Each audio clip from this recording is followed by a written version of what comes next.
Have you ever wondered why, when someone is always there for you, available at any hour and without hesitation, their presence eventually begins to lose its impact in your life? It may sound unfair, even painful to admit, but that is how the human psyche works. Carl Jung warned us that the unconscious responds with indifference to what lacks mystery, and that what is too easily accessible soon ceases to be valued. The paradox of total availability is simple. The more present we are for someone, the more invisible we become to them. The human mind resists what it perceives as obvious, free, or inexhaustible. Deep down, we are wired to desire what carries a veil of difficulty, what seems scarce or unique. When that veil disappears, the unconscious registers a void, and what once generated attraction turns into routine. Think about it. A precious jewel doesn't shine the same way if it is left forgotten in any corner. It needs a context, a space that highlights its value. The same happens with people. If someone replies immediately to every message, gives in at every moment, and never sets boundaries, the impression it creates is not of unconditional love, but of a lack of mystery, and in many cases, desperation. Jung affirmed that the psyche needs creative tension, that spark between the known and the unknown, to keep interest alive. Without that balance, emotional energy fades. Being too available also erodes natural magnetism because it projects an unconscious truth. I have nothing to protect, nothing to lose. Human beings, however, connect deeply with what shows value, with what guards and preserves itself. When everything is given immediately, the unconscious associates it with the common, with the disposable. And that's when distance arises. Not because the other person doesn't value the company, but because the psyche pushes them to seek something that maintains an aura of rarity and mystery. The paradox is clear. We believe that being always accessible will guarantee love, attention, or acceptance, but the opposite happens. Overexposure destroys natural magnetism and turns the extraordinary into the ordinary. And in that process, the one who gives too much ends up feeling empty, as if they had played all their cards before the game had even truly begun. At first glance, being constantly available may seem like an act of love or dedication. But underneath, it often hides something far more complex, an invisible emptiness that gradually devours the very connection one is trying to preserve.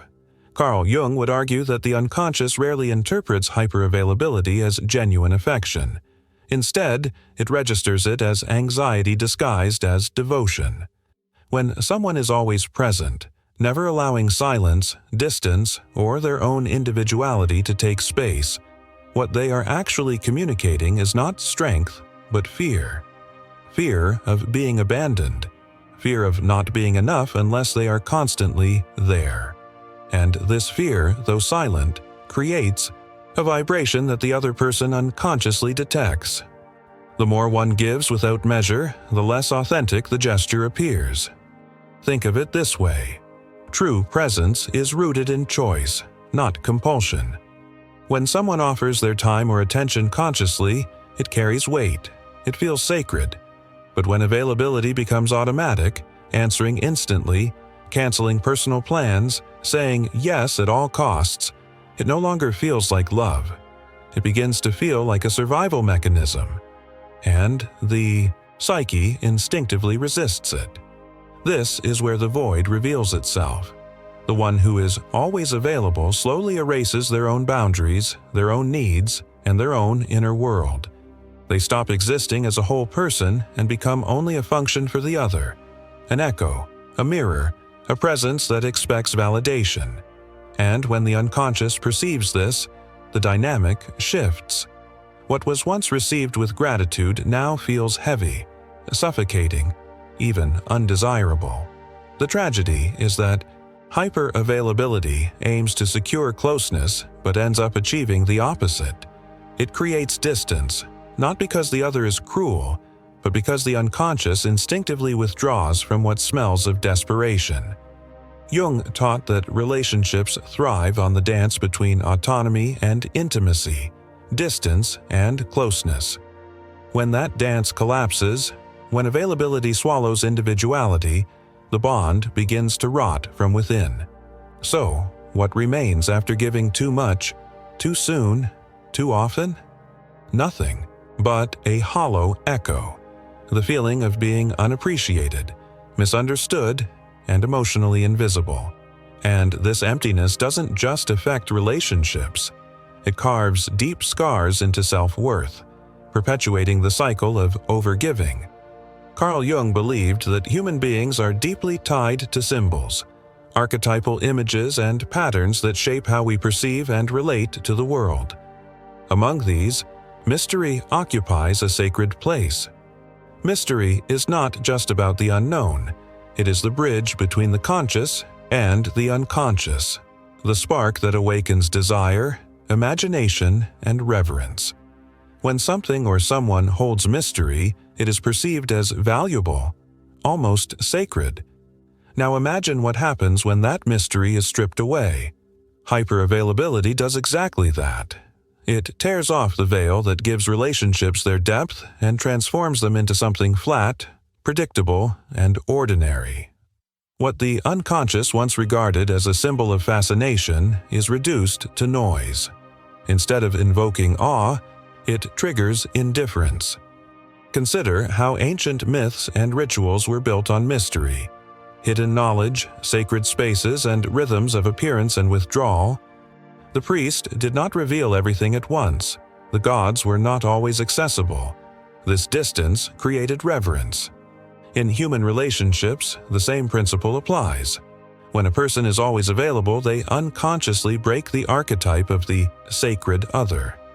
They stop being an enigma to be discovered and instead become a constant presence, stripped of symbolic weight. Jung insisted that the psyche needs tension between opposites to remain alive. We long for closeness, but we also long for discovery. Without mystery, there is no tension. Without tension, there is no energy. And without energy, even the strongest attraction fades into routine. Mystery is not manipulation. It is the natural rhythm of revelation and concealment that sustains human bonds. This is why relationships often flourish when there is space, when each person keeps a part of themselves rooted in their own inner life. It allows the other to wonder, to imagine, to pursue. Hyper-availability, by contrast, says, "Here I am, all at once with nothing left hidden." And the unconscious, deprived of the sacred symbol of mystery, loses its fascination. The truth is simple but uncomfortable. People are not only drawn to who you are, but also to what they do not yet fully know about you. Take that away, and you erase the archetypal magnet that Jung saw as essential to human connection. When someone makes themselves endlessly available, they often believe they are offering love in its purest form. But beneath that constant yes, a subtle tragedy unfolds: the gradual erasure of the self. Carl Jung spoke often of the dangers of living only through the expectations of others, warning that the psyche suffers when it betrays its own inner truth. Hyperavailability is, at its core, a quiet act of self-betrayal. Every time you answer instantly, sacrifice your own needs, or silence your desires to accommodate someone else. You send a message to your unconscious: my value lies only in serving the other. Over time, this internal message crystallizes into a wound. The self is no longer experienced as a whole, autonomous being. It is reduced to a role, an instrument, a source of validation. And though it may win temporary approval, it creates an emptiness that no amount of external attention can fill.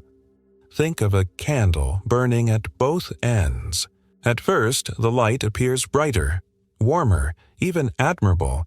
But the faster it burns, the sooner it is consumed. A person who erases themselves for others seems radiant in the beginning, but the inner flame is steadily dying out. And when the flame weakens, resentment begins to grow.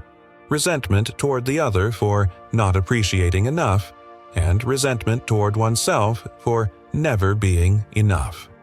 Jung believed that individuation, the process of becoming fully oneself, is impossible without Honoring one's own boundaries. Without boundaries, the unconscious revolts. It signals distress in subtle ways: fatigue, irritability, anxiety, even depression. These are not random symptoms, they are the psyche's cry against self-erasure. The paradox is cruel. The more you abandon yourself to stay connected, the more disconnected you actually become. The other person senses the imbalance, feels the weight of neediness, and unconsciously begins to pull away. Meanwhile, you are left with the wound of having given everything, only to realize you lost yourself in the process. True love, Jung would remind us, is not self-annihilation. It is the meeting of two whole beings who choose to share their worlds, not one dissolving into the other. To erase yourself is not an act of devotion, it is a slow form of abandonment, and the wound it leaves can echo long after the relationship itself is gone. Carl Jung taught that the shadow is the hidden side of the psyche, the part we try to ignore, but that inevitably leaks into our actions. When someone is always available, when their entire sense of worth is tied to being present for others, what hides in the shadow is a deep fear. If I am not needed, I am nothing. On the surface, constant availability looks like generosity. The person answers every call, rearranges their life, and sacrifices without hesitation. But beneath that mask lies a dependency, a hunger for significance that is satisfied only when another person confirms, "I need you." Jung would say this is not love, but compulsion, a shadow demanding recognition. The problem with needing to be needed is that it enslaves both people. The giver becomes trapped in a cycle of over-offering, terrified that stepping back will reveal their supposed lack of value. The receiver, on the other hand, feels the invisible weight of expectation, that they must continually validate the other, or risk being cast as ungrateful. What began as availability soon mutates into resentment on both sides. Consider how this dynamic quietly poisons intimacy. The needed person begins to equate love with obligation. Their presence is not freely chosen, it is coerced by the giver's unspoken fear of abandonment. And the one who is always there starts to feel drained, because their giving is never truly voluntary. It comes from shadow, not freedom. In Jungian terms, the relationship becomes a battlefield where the unlived parts of the self wage war in silence. This shadow is especially insidious because it wears the disguise of virtue. Who could criticize someone for being reliable, attentive, caring? Yet, the unconscious knows the difference between authentic giving and giving that hides desperation. True presence carries lightness. Shadow-driven presence carries tension. One uplifts, the other suffocates. The tragedy is that the need to be needed often achieves the opposite result. Instead of inspiring closeness, it drives people away. The unconscious instinctively resists relationships that feel manipulative, even subtly, and so the shadow sabotages the very love it longs for. Jung believed that integrating the shadow, seeing it clearly and owning it, was the only path to freedom. To release the obsession with being needed is to rediscover one's own intrinsic worth, independent of anyone else's validation. Only then can availability become a choice rather than a chain. Desire, at its core, is born not from constant presence, but from the delicate interplay between closeness and absence. Carl Jung often emphasized that the psyche thrives on tension between opposites: light and dark, known and unknown, presence and withdrawal. Without this rhythm, relationships lose their vitality, and yet when someone is too available, this natural balance collapses. Think about how desire functions. What draws us to another person is not only who they are, but also the space they leave us to imagine, to long, to wonder. Absence ignites curiosity. Curiosity feeds attraction. When availability becomes absolute, when every call is answered instantly, every request is met without pause, There is no room left for the unconscious to weave its fantasies.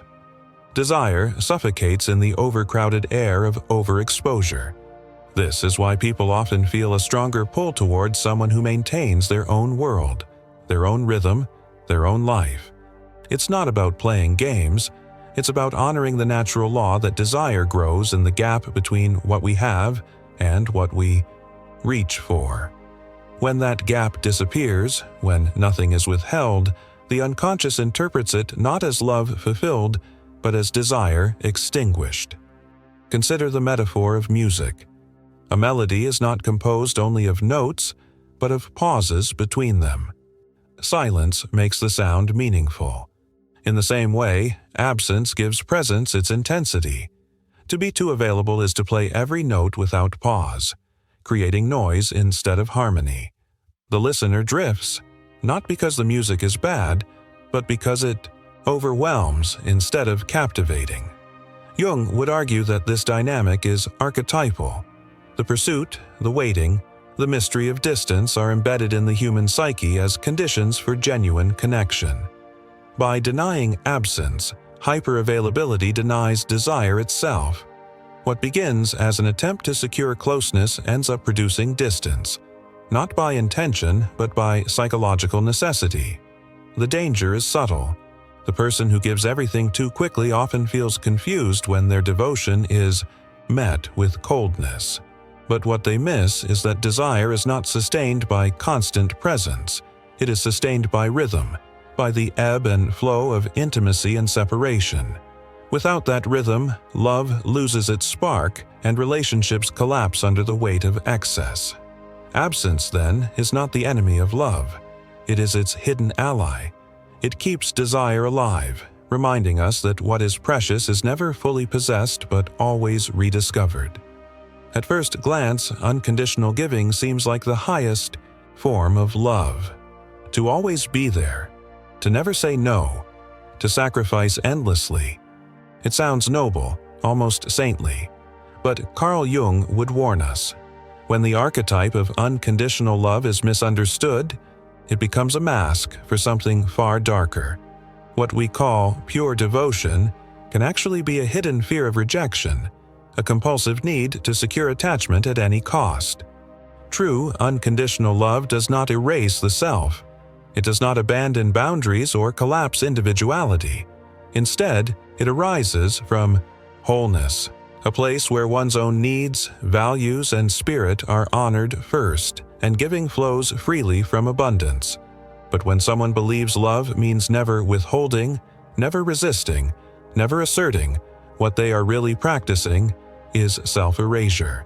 And this, Jung would argue, is not love, but shadow. The myth of misunderstood unconditional giving is dangerous because it confuses need with generosity.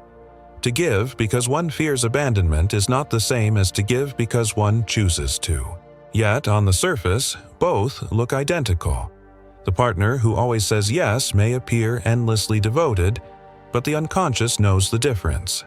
The energy of forced giving carries a heaviness, a subtle pressure that eventually repels rather than attracts. Consider this: a tree that never pauses to replenish its roots will wither, no matter how much fruit it tries to bear.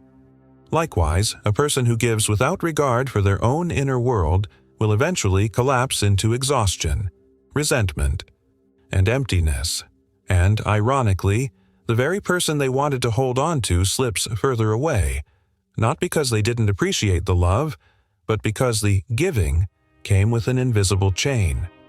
Jung would remind us that authentic love preserves mystery and freedom. It does not enslave the other with constant presence. It does not demand validation in return for devotion. It creates space where both individuals can breathe, grow, and meet as whole beings. Anything else is not unconditional. It is disguised control. The hardest truth to accept is this: giving everything doesn't guarantee closeness. It often guarantees loss. Because what sustains love is not endless sacrifice, but the rhythm of presence and distance, giving and receiving, self and other. To misunderstand this rhythm is to sabotage the very love one is trying to protect. Time is the most precious currency of human existence. Unlike money, it cannot be earned back once it is spent. Carl Jung understood time not only as a practical measure but as a symbolic vessel of psychic energy. Every moment you give to someone carries meaning. It says, "You matter to me."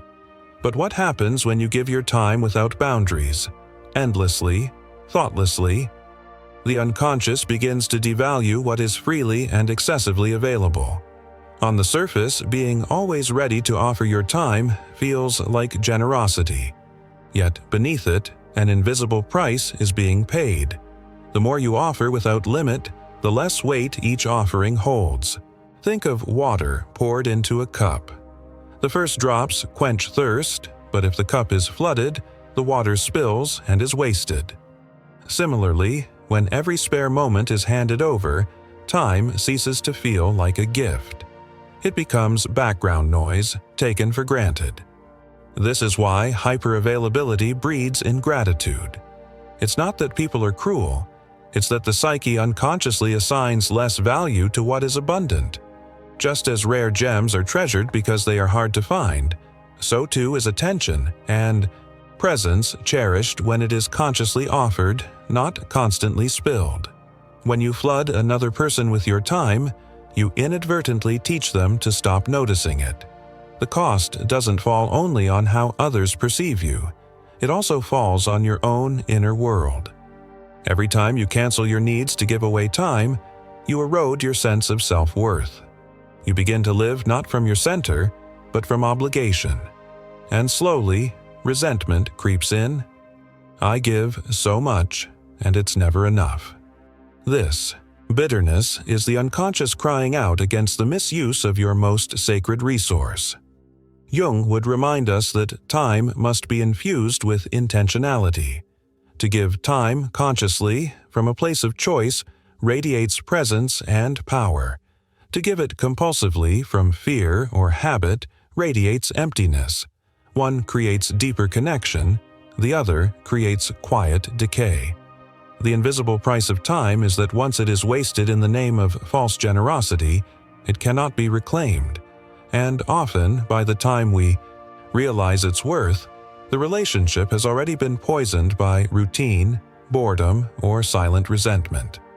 When someone is always available, answering every call, replying to every message instantly, rearranging their life around another person, there is an unconscious transaction taking place. On the surface, it looks like care.